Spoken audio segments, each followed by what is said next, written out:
let's start. I would like to inform everyone that this session is being recorded and also will be available on YouTube on our webpage. So later on, you can search it back and you can circle back. During the presentation, you are more than welcome to ask your questions in the chat windows, and then we try to answer them on the fly as quick as we can. So thank you very much, and let's start. Christy, the stage is yours. Thank you. Okay, hello to everybody. So I'm very happy that all of you is together with us. So as we discussed earlier, and as it was informed by our webpage, today we will speak about the TLD audit. So firstly, we have to speak about a little bit, because we know that the TLD, it is a requirement from the Volkswagen Group. So not only the Volkswagen, but all of the brands who are using, who are part of the Volkswagen Group is asking the TLD rules. So you can see here in the presentation that which documentation contains requirements regarding the TLD rules. So we have to speak about 3 different documents. The first is, and the main document which describes the rules, how we can apply the TLD requirements.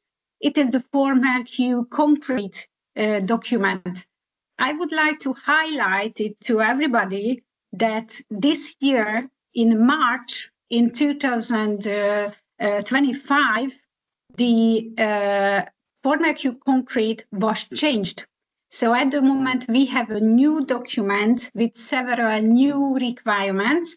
But to tell you the truth, the former Q TLD rules has not changed. So we have some items. If we have enough time at the end, I will speak about that a little bit. But now what we have to know, the TLD itself has not changed. Okay. So the former Q concrete and the former Q capability appendix also contains requirement rules that how we have to apply.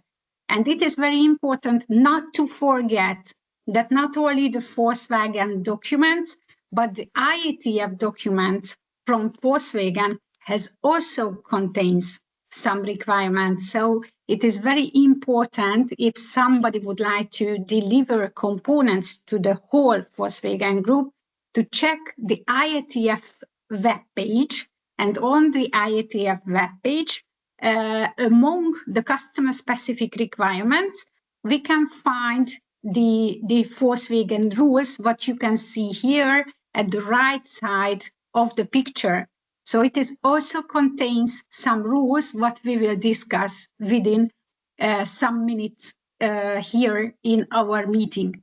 Okay, let's see that within the former Q concrete, where we can find the rules and what kind of rules we have to fulfill to the Volkswagen Group. So firstly, you can see in the chapter 4 that here is the first place where Volkswagen describe that when we are doing any documentation regarding the TLD requirements, we have to archive all of the documentation till 15 years after the last production, in accordance with the provision of VDE 1 volume. But it is very, very important to highlight here that it is a mistake in the former Q concrete document, because you can see here, so that what you can see here in a written form, you can find the same wording in the document in the former Q concrete. And it could be the question that why it is not okay in that form, because the Volkswagen said that the archiving time, we have to follow the archiving time based on the VDE 1. But if you are opening the VDE 1 volume, it is describing that the archiving time of the audit reports, it is 30 years and not 50 years. So I would like to ask everybody to note it, that it is a mistake in a Formula Q. And if you are doing any audit report to the Volkswagen team, you have to keep your documents till 30 years, okay? So it is 30 years, 30 years. So why we have to do this audit reports? What does the DTLD means? It is the first question what we have to describe. So if we have any components, what we are delivering to the Volkswagen Group, and we have a critical characteristic, which is coming from regulatory rules or regulatory requirement or any law in our country or the customer country or in any country where our components will be sold.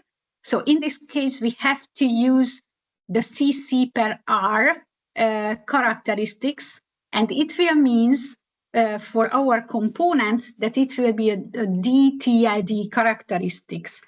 We will check it a little bit later that how we can see it in our drawings and our specification, because mainly when we get the nomination from Volkswagen Group and when we sign the contract, the Volkswagen itself will inform us that what kind of DTLD characteristics belongs to the product itself.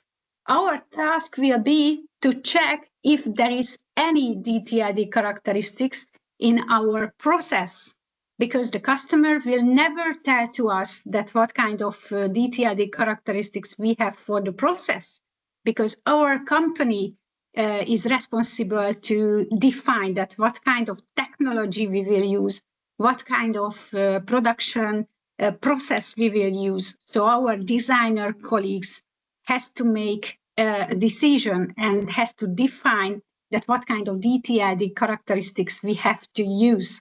Okay, let's see that what are these and how we can find it in the documentation or in the specification. So you can see here in the chapter 4.3.1.1 that what is the marking in the technical documentation. So the whole Volkswagen team are using 3 different characteristics. The first is the D, second is TLD, and the third is an A letter.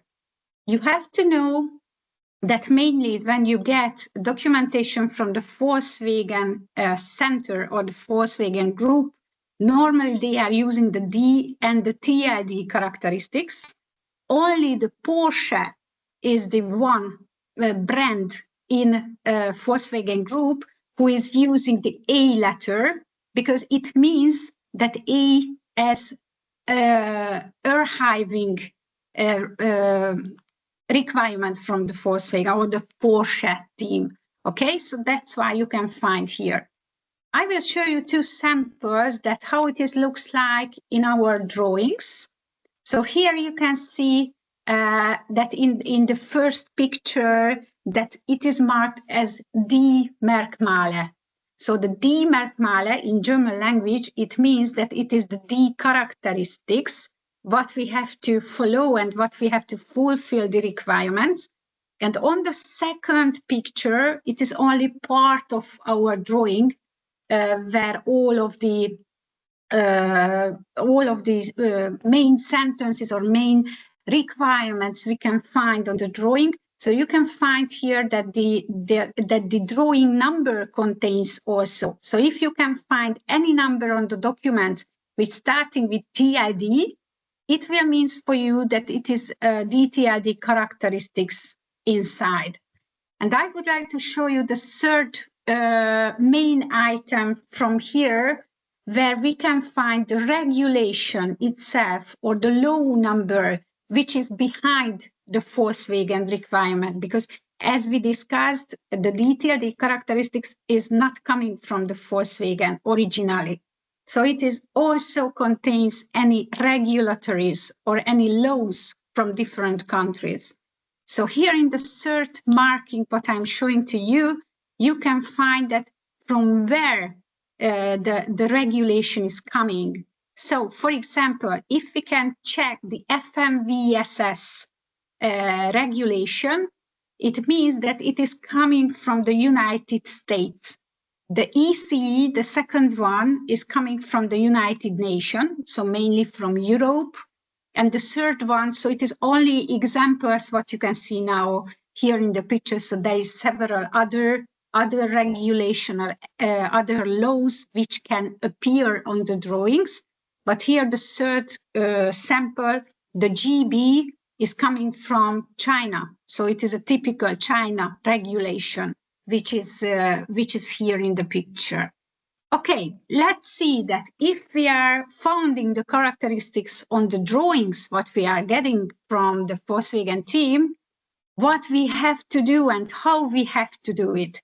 So the Volkswagen requirement is that we have to make a DTLD audit report about that. So first time when we have to do the audit, it is when we are doing the first sampling and the first approval from the customer. So before we are turning to the start of SOP, we have to make the first audit. So at the time of the run-at rate, maybe it is the last time when we have to do it. So you can find here a picture at the top of the dial how the questionnaire looks like. So if somebody would like to do this audit report, you have to go into the Volkswagen portal, the vwgroupsupply.com, and in the application called ONO, you can download the document itself. So when you are doing firstly the audit report, after you have to upload it into the Beyond system. So as part of the PPF documentation, the product and process Freigabe documentation, okay? So, and it is the only one time when officially you have to upload the document to the Volkswagen team, because after that, it is not a mandatory point to upload the document. The mandatory point only that you have to do the audit in every year. In every 12 months, you have to repeat your audit. It is not needed to upload to the Volkswagen portal, but if the Volkswagen is asking for the documents in any time of the year, you have to show it to them that when was the last DTLD audit. So it is very, very important that you have to do it. It is not needed to upload to the Volkswagen portal only at the first initial sampling time, but after when customer is asking, you have to show it to them. Okay, so it is very, very important rules. Let's see that how we have to do it. It is always a question that we have to do the audit report part number by part number, or is there a valid rule that we can use product families or product groups or not? So as now the PFMEA and the control plan let you use the product families, here in the DTLD you have to, or you are allowed to use it also. The only one question is, or requirement from the Volkswagen side, that you have to use the most functioned part. So you have to choose the part which has the most function in your product families, and you have to do the audit on that part. So if this part will be successful on the audit, the whole product family will get all of the part number which is in the product family, will get the approved sign from the DTLD point of view.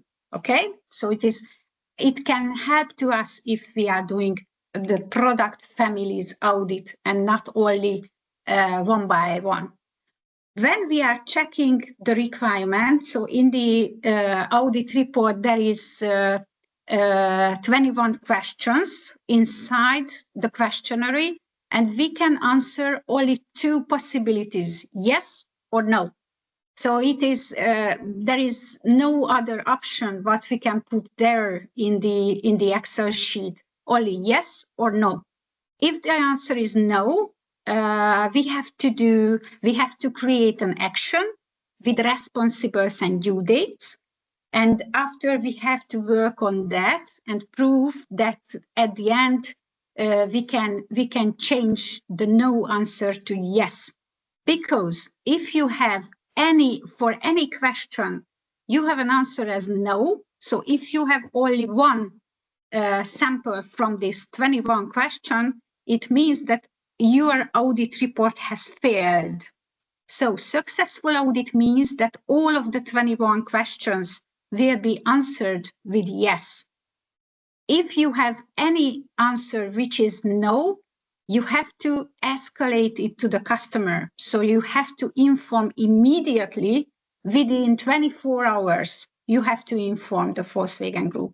Okay? So it is also a strict rule because if we are not fulfill these requirements from the Volkswagen Group, we can get the C rating for our company, which means that we will be in critical supplier program with new business on hold status.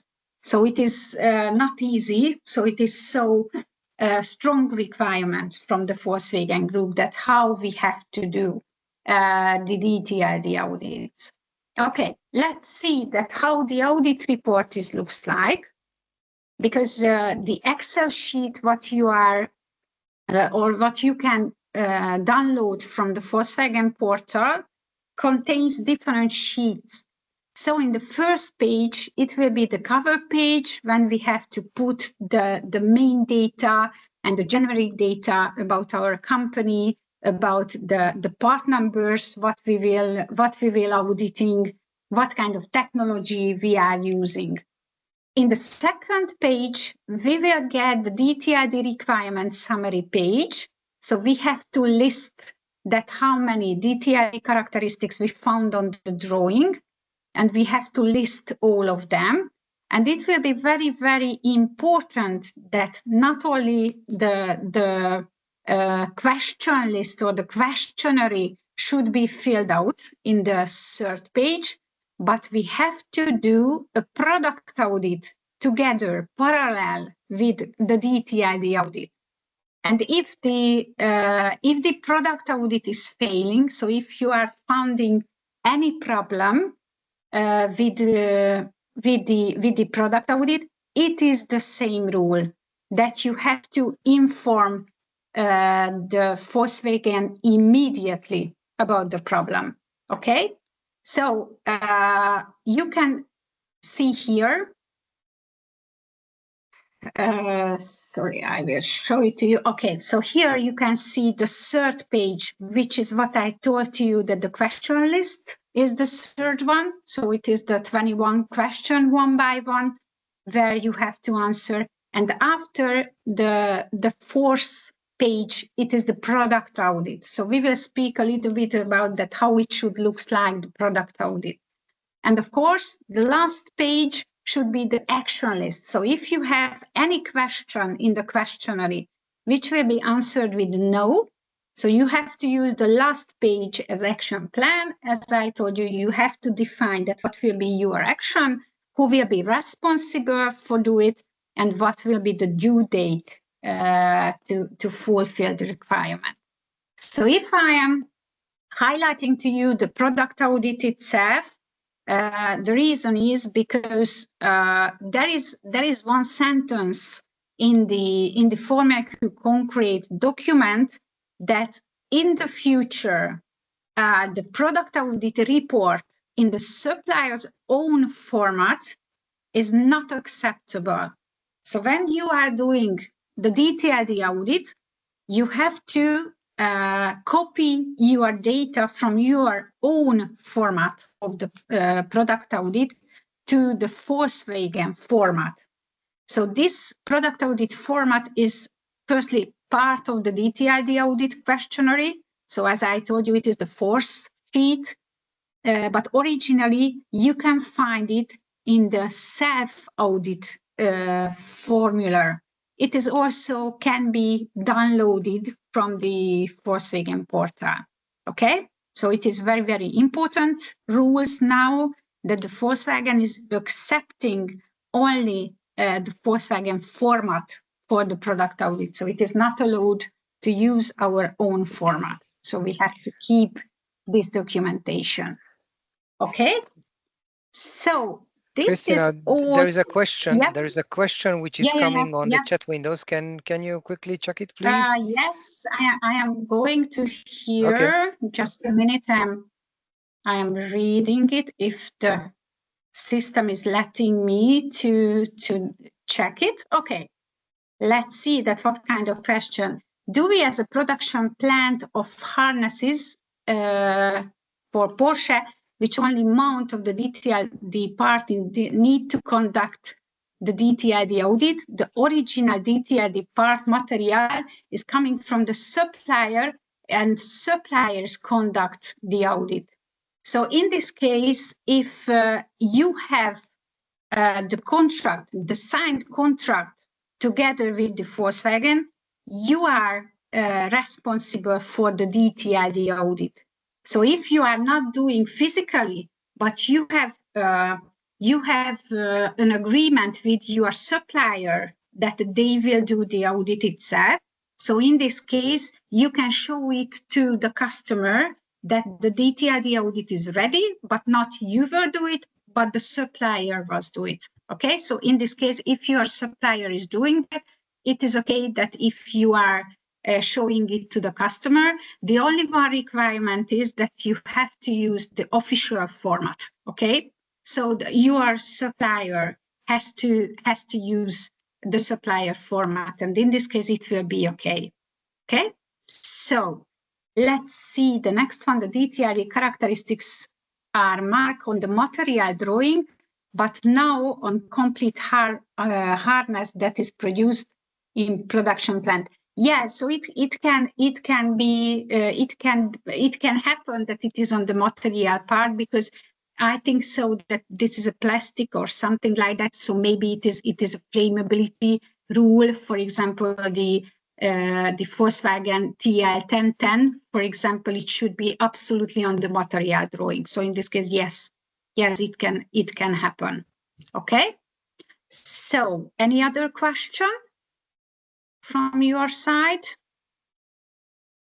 Okay. If not, I have one last question from my side to your side before I let Adam finish with the sales data to our conversation. But so, also it seems that Dragana has a question again. Okay. Oh, not again. Okay. Yeah, I see it. Okay, I will answer it firstly and after ask the question. Okay. So if we do not have DTLD characteristic on the product, can we perform product audit in our internal form or must use the Volkswagen form? So the product audit formula is not only belongs to the DTLD characteristics, okay?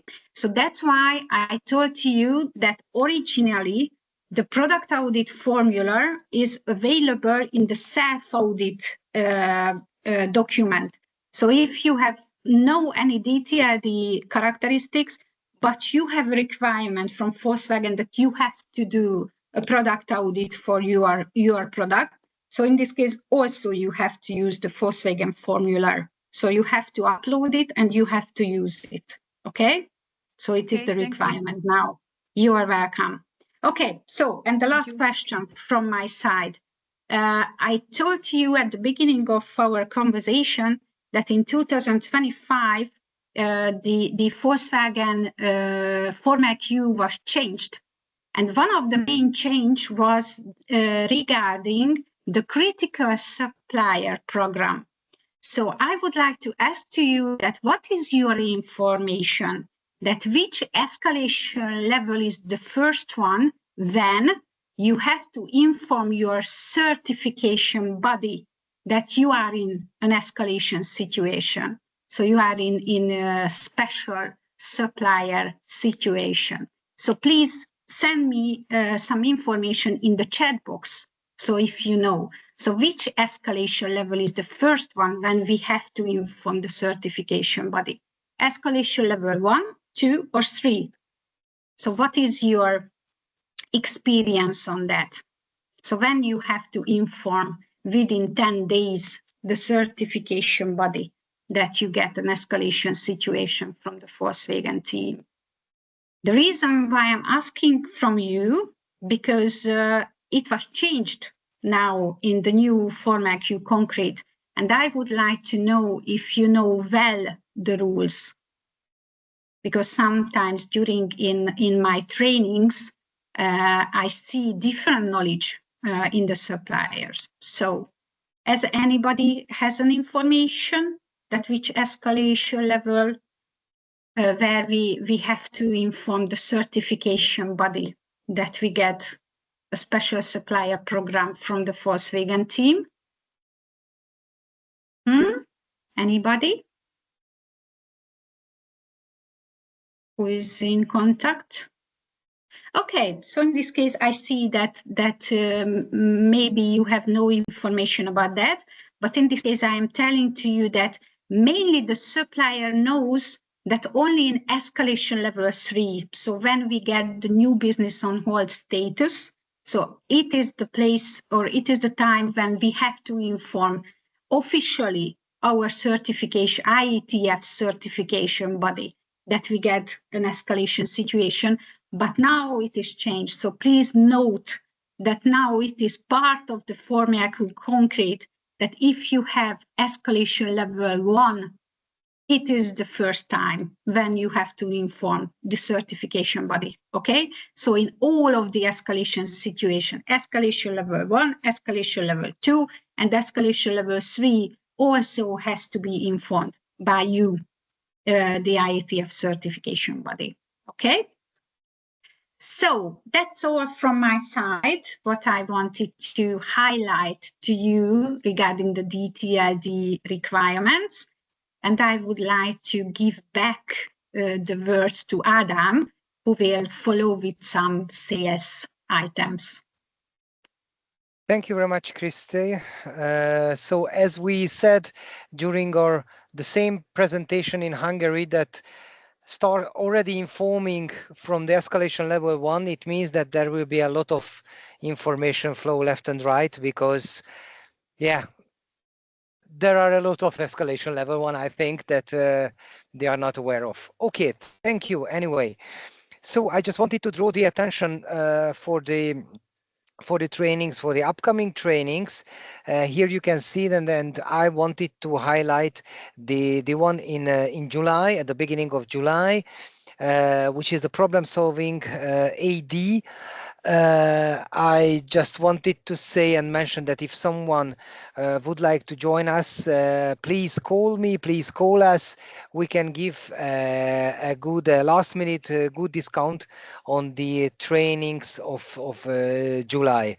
And even if it's August, then okay, for July and August, we can give you a discount. Just please give us a call, either to Istvan, either to me on my availability. So this is it. As you can see, that we are preparing a quite busy autumn with safety, with PSCR, technical cleanliness, and so on and so on. And this is how we would like to advance. Thank you very much. It's 30. So that means that we have to finish it. I hope you enjoyed. I would like to draw the attention that this year also in October, there will be a conference in Kecskemét, so it's closer to you guys. If you are interested, don't hesitate to contact us for entry tickets, or if you want an exhibitor as well. Thank you very much again, and have a nice rest of the day, everyone. Thank you. Bye. Thank you very much. Thank you. Bye bye. Bye, guys. Thank you. Bye.